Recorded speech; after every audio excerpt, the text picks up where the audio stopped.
I get this question like 50 times a day, so I go ahead and I will answer it again, kind of in a little bit different way. This is the first time seeing me. My wife passed away from alcohol use disorder a little over 4.5 years ago, and I tell a lot of the stories near the end of the last 7, 8 years of her life, and sometimes earlier on. But the biggest question I get always is, why did you stay? And what a lot of people don't realize is certainly the last 5 years of her life, she wasn't even with us that much.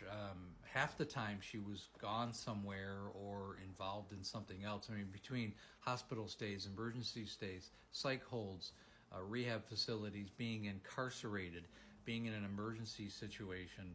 I mean, there was big periods, chunks where she wasn't with us, which some of it made it palatable. And one of the other reasons, I mean, other than just being my wife, was the fact that she was trying. She ultimately did go to 7 rehabs, so it wasn't like she was ever fighting me not to work on herself. She did try to work on herself. She just never followed through with the aftercare, which was certainly the biggest issue for her. And again, that's not to downplay how horrific and frustrating and animosity-filled and chaotic the last few years of her life were for myself and for certainly our son. But it was manageable if you went back and lived it. But then it did get near the end. It did become unmanageable, and I'll explain that in a minute. But I mean, yeah, she had a number of surgeries. Probably, I think she was in the hospital close to 8 times with different surgeries. Not even counting the end of her life. She had 2 knee replacements. She had 3 operations on her ankle. She tried overdosing on medications a couple times, which they gave her 10 days in like a psych hold in the hospital. Then the rehabs themselves, I mean, they were 30 to 40 days every time. Well, she finished 6 of them, so I mean, there's half a year right there just in rehabilitation facilities. Emergency, she'd have 72-hour stays. And then the 2 times that she was incarcerated for 55 and 65 days. I mean, those are big chunks of time. And then, all the hospital stays. I mean, many, many times she was in the hospital for 7 to 10 days, which is a crazy amount now. And, she was in ICU the last 28 days of her life. So there were long stretches where she wasn't with us. And then between that, whenever she had an opportunity, unfortunately, it just went back to the alcohol. Looking back, I just don't understand that part of it, because she did get so much help. She did help, tried to work on herself. Her downfall absolutely was the follow-up work. She didn't believe in like AA or going to group therapy. I mean, that was just beneath her. I think part of that. And I don't think she was able to really commit 100% to the fact that, she believed that she had a problem. I mean, there was an element of denial with her to the very end.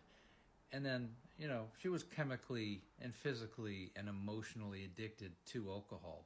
She was a very late-stage alcoholic. And this is why I've spent so much time trying to create awareness with other family members to get help for your loved ones before it gets to the denial, gaslighting, and deflection stage. Because when you get somebody to that stage, 8 out of 10 times, it's too late.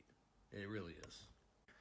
And again, I hope that answers some of the questions to, kind of the off-the-cuff questions, like, why did you stay when you're telling these stories? How could you have lived through that? And I get these comments all the time. Well, there's a lot more moving parts to anybody's life.